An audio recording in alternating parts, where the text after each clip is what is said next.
How's everybody? Pleased with what our guys did last weekend, and today's about getting better. They were great in the building. Obviously, we know the test that we have in front of us facing a really good Georgia football team. It's a great weekend, opportunity for game day to be here on the biggest stage in college football, and while that's going on, get a chance to also recognize and welcome back one of our own, and John Henderson, college football Hall of Famer, and one of the greats to have ever played the position, and certainly one of the greats here. And it'd be great to have a bunch of his teammates back here as we get a chance to celebrate him too.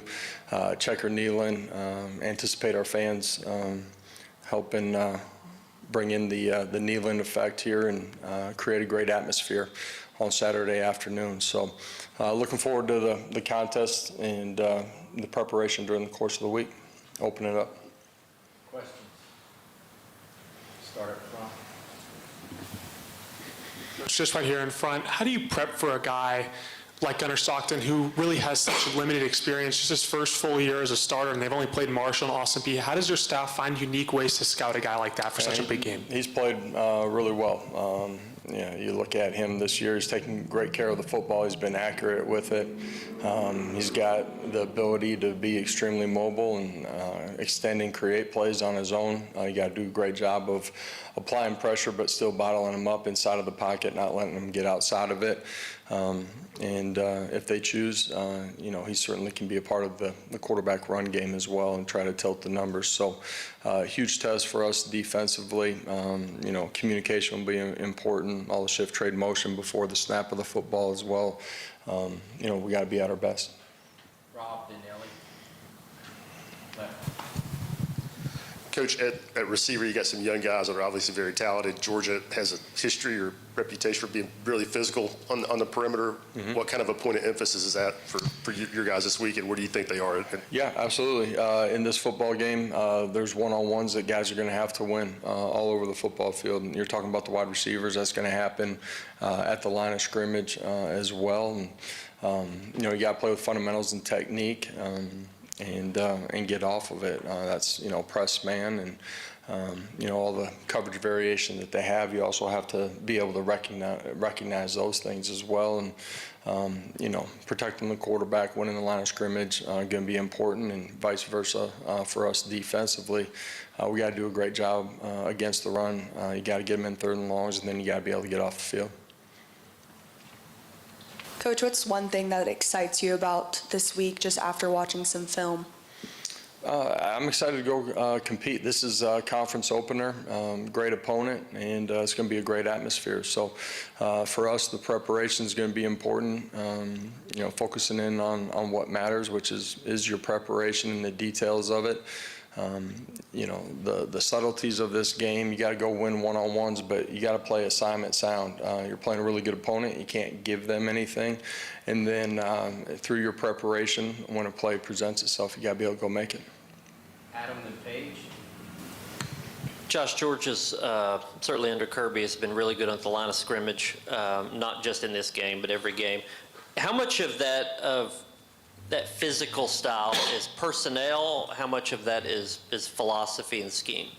Well, they are extremely physical as a football team. They're well coached, across the board. But the line of scrimmage, the combination of those things with their skill sets, their talent, the athletic traits that they have, I think it's a combination of all those parts. How much of an emphasis are you putting on ball security when it comes to maybe some of the passes by Joey that look a little high, or just not being able to keep control of the ball in the pass game? Yeah, ball security will be important in this one. It's a game of limited possessions.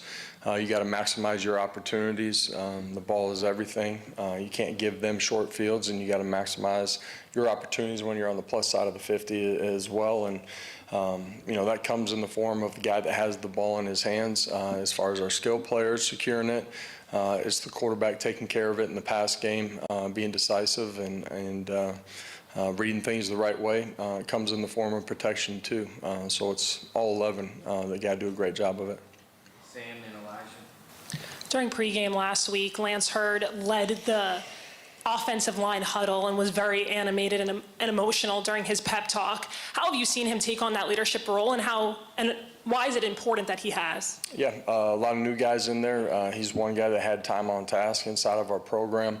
That was a challenge that I and Coach Ellerby and our staff presented to him during the course of the offseason. Lance has grown a bunch in the time that he's been here. You know, came in as a transfer, really 6 months into college football. Dealt with adversity last year, some injuries, played through a lot of it, and you know, has had a great offseason, but really grew as a leader for our program, and excited about, you know, the steps that he's taken in that way. Coach, you just talked about, you know, getting 11 guys. I mean, is coming in this week, are we getting some guys off of injury, like Jamal McCoy or anybody else? Are we getting closer to getting some guys off of injury? Yeah, I'm going to refer you guys to the injury availability report. I'm not sure what day it comes out, but it'll be out on Wednesday. Brendan Vance. You've been waiting all season to get to answer that question. Yeah, no doubt. Yeah. Safety play, defending the middle of the field. How do you feel like that group has played? How well do you feel like you've defended the middle of the field through 2 games? And how important will that be this week? You're going to have to defend the entire field in this one. But middle of the field's important. I feel like we've done a good job. There's a couple things that we've given up, you know, a couple weeks ago on some third downs in particular, that we can play better in some of our zone principles, pattern reading, those types of things. But all in all, it's been sound. Georgia's obviously had a lot of turnover in their skill position players, including a wide receiver, Zachariah Branch. What do you see from Georgia's skill players, including Branch specifically? Yeah, still really talented, got speed, playmakers.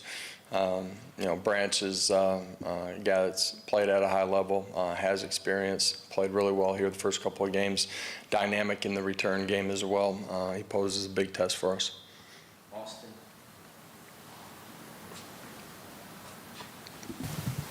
During your time here, it seems like y'all have hit on transfers more than you've missed. I mean, it feels like that a lot of your players that have come from the portal, and they've not necessarily been the biggest names coming in, but they've been, you know, household names when they leave here. Why do you think that is, and what is it about maybe this group, a star, and obviously Joey's coming in, but I mean, Colton Hood, Pendleton, all those players that have allowed them to have success? Yeah, you know, through the recruiting process, and the portal recruiting is sped up. I think our personnel staff, our coaches have done a great job background identifying the traits that we look for in recruiting, not just portal guys, but high school guys as well, and been able to attract the right player and the right type of kid here.